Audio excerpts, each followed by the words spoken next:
IQ 75, 척추가 휘어 다리에 교정기를 찬 소년. 누가 봐도 세상의 낙오자가 될 것 같았던 이 남자는 어떻게 1994년 전 세계를 사로잡고 그의 아카데미의 왕이 되었을까요? 심지어 그 전설적인 쇼생크 탈출과 펄프 픽션을 모두 제치고 말이죠. said life was like a box of chocolates. You never know what you're gonna 미국 현대사의 가장 격동적인 순간들을 온몸으로 관통하며 베트남전 영웅, 탁구 외교관, 그리고 억만장자가 된 바보 포레스트 검프. 오늘 로드쇼는 이 믿을 수 없는 성공 신화의 가면을 벗기고 30년이 지나도 우리가 이 영화 앞에서 다시 감동을 받는 진짜 이유를 파헤쳐 봅니다. 본격적으로 시작하기 전 여러분의 구독과 좋아요 간절히 부탁드립니다. 제 모니터 아래에 있는 포레스트 검프 미니어처입니다. 제니는 정말 나쁜 여자였을까? 상처받은 영혼의 초상. 이 영화에서 가장 논쟁적인 인물 바로 포레스트의 영원한 첫사랑 제니입니다. 많은 관객이 제니를 불편해합니다. 포레스트의 순정을 이용하고 힘들 때만 찾아와 기대다가 다시 그를 떠나버리는 이기적인 여자로 보이기 때문이죠. 하지만 그녀의 삶을 조금 더 깊이 들여다보면 그녀는 단순한 악녀가 아니라 시대의 폭력에 가장 처절하게 짓밟힌 희생자임을 알 수 있습니다. 제니는 어린 시절 아버지의 성적 학대라는 끔찍한 트라우마를 안고 자랐습니다. 그녀가 늘 어딘가로 도망치고 싶어하고 새가 되고 싶다고 기도했던 것은 그 지옥 같은 집에서 벗어나고픈 절박한 외침이었죠. 성인이 된 제니는 60, 70년대 미국의 혼란스러운 시대상 속으로 뛰어듭니다. 히피 문화, 반전 운동, 마약, 프리섹스. 그녀는 자신의 올가매는 트라우마와 세상의 부조리로부터 자유로워지기 위해 몸부림쳤습니다. 하지만 그녀가 만난 남자들은 그녀를 성적 대상으로만 대하거나 폭력을 휘둘렀고 그녀는 점점 더 깊은 자기 파괴의 늪으로 빠져들었죠. 그런 제니에게 포레스트는 어떤 존재였을까요? 처음엔 자신보다 더 약하고 모자란, 그래서 지켜줘야 하고 동정심이 드는 친구였을 겁니다. 하지만 세상의 풍파에 찢기고 상처받아 돌아올 때마다 변함없이 그 자리에서 자신을 조건 없이 받아주는 유일한 안식처이기도 했죠. 제니는 자신이 포레스트의 순수한 사랑을 받을 자격이 없다고 생각했습니다. 스스로를 혐오했기에 자신을 사랑해주는 포레스트의 곁에 머물 수 없었던 것이죠. 그녀가 떠난 것은 포레스트를 이용한 것이 아니라 망가진 자신으로부터 그를 보호하려는 그녀 나름의 사랑 방식이었을지도 모릅니다. 결국 불치병에 걸려 생의 마지막 순간에야 포레스트의 곁으로 돌아와 그의 아내가 된 제니. 그녀의 삶은 포레스트의 빛나는 성공 신화와 대비되는 당대 미국 사회의 가장 어둡고 아픈 그림자입니다. 그가 달린 진짜 이유, 말 없는 애도. 가장 사랑했던 엄마가 세상을 떠났고 유일한 사랑 제니마저 다시 그를 떠났습니다. 포레스트의 세상을 지탱하던 두 개의 거대한 기둥이 무너져 내린 것입니다. IQ 75의 포레스트는 이 거대한 상실감과 공허함을 슬픔이나 고독 같은 복잡한 언어로 정의할 능력이 없었습니다. 그래서 그는 달렸습니다. 3년 2개월 14일 동안. 그에게 이 긴 질주는 단순한 운동이 아니었습니다. 그것은 감당할 수 없는 내면의 고통을 육체의 피로로 잊어보려는 처절한 몸부림이자 말로는 다 표현할 수 없는 슬픔을 온몸으로 쏟아내는 그만의 말 없는 애도였습니다. 그는 생각을 멈추기 위해 터질 것 같은 심장을 달래기 위해 그저 앞만 보고 달려야만 했습니다. 왜 사람들은 바보를 추종하는가? 불안의 시대가 부른 메시아. 영화 속 배경인 6, 70년대 미국은 그야말로 혼돈의 카오스였습니다. 기존의 모든 가치와 권위가 무너져 내렸고 사람들은 무엇이 옳고 그른지 길을 잃었죠. 똑똑하다는 지식인들도 강력하다는 정치인들도 명쾌한 답을 내놓지 못했습니다. 바로 이때 복잡한 계산이나 이념 없이 그저 본능과 직관에 따라 움직이는 포레스트가 등장합니다. 그는 친구가 위험하면 구하고 약속을 했으면 지키고 사랑하면 앞뒤 재지 않고 직진합니다.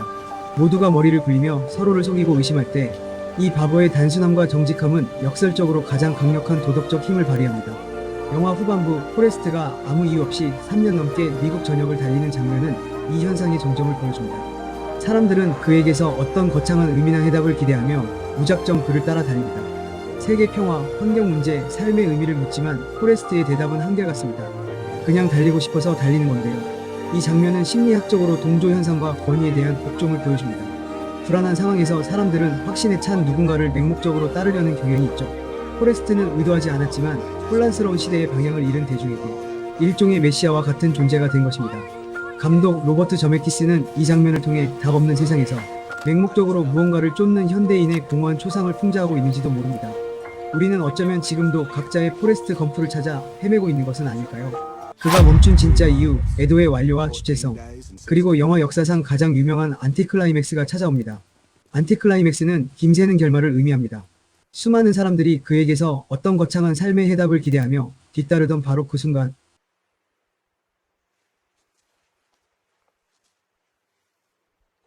Quiet, he's gonna say something.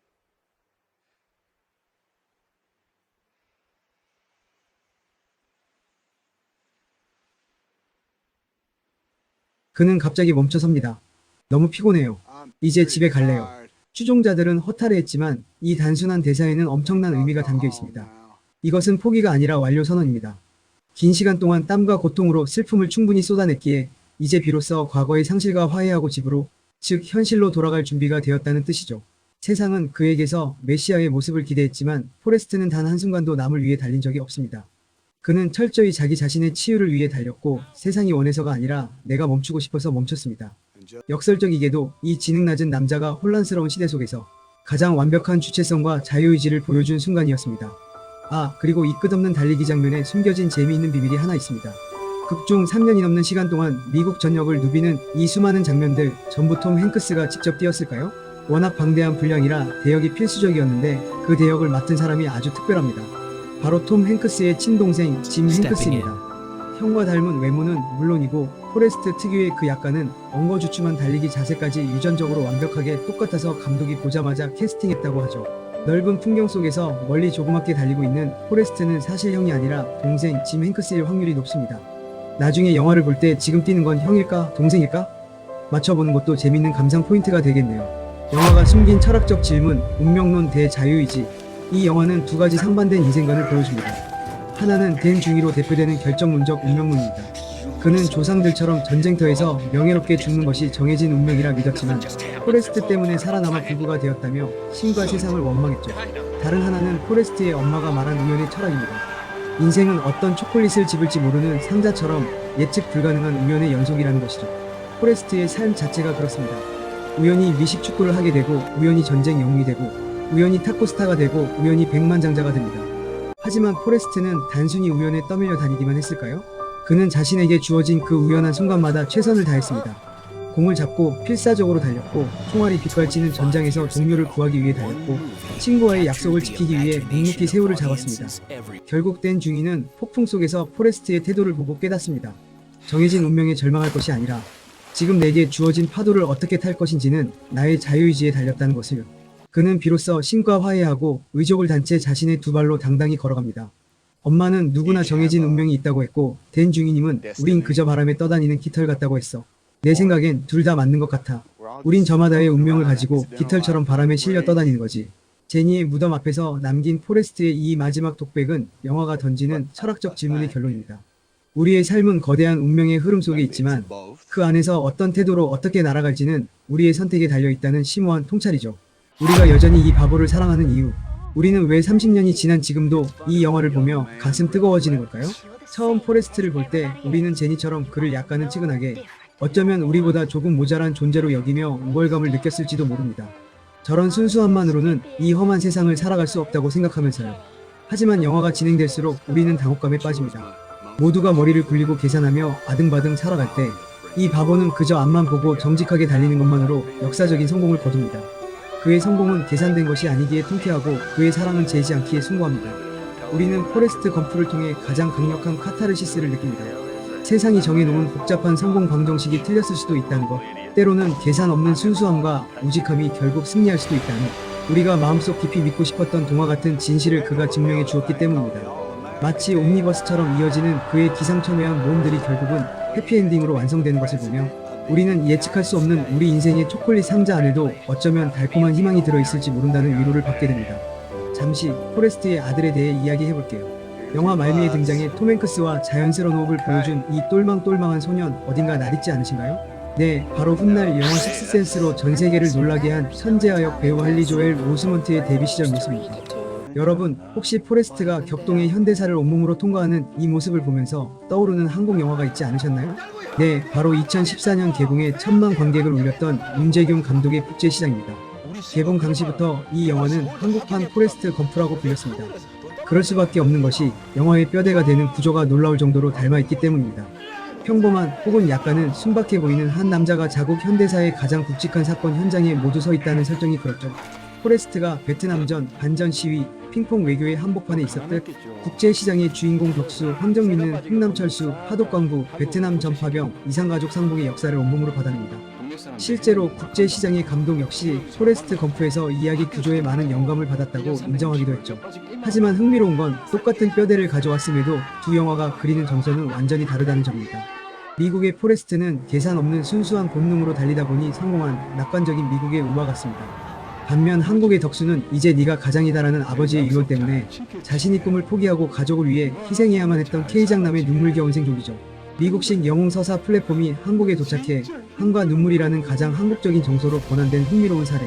그것이 바로 국제시장이 아닐까 싶습니다. 두 영화를 비교해서 보는 것도 또 하나의 재미가 되겠네요. 다시 이어서 포레스트 검프는 단순한 운 좋은 바보의 성공담이 아닙니다. 가장 순수한 눈으로 바라본 가장 복잡한 세상의 이야기이며 계산적인 세상에 지친 우리 영혼에 대한 가장 따뜻한 위로입니다. 여러분은 지금 어떤 초콜릿을 손에 쥐고 계신가요? 때로는 쓰고 때로는 달콤하겠지만 그 맛을 음미하며 묵묵히 자신만의 길을 달려가는 여러분을 로드쇼가 응원합니다. 지금까지 여러분의 인생 영화를 함께 탐구하는 로드쇼였습니다. 이 영상이 좋으셨다면 구독과 좋아요 부탁드립니다. 다음 주에 더 깊이 있는 명작으로 찾아오겠습니다. 일본에서 산 포레스트 검프 소설입니다. 이 편도 있다는 사실 아셨나요?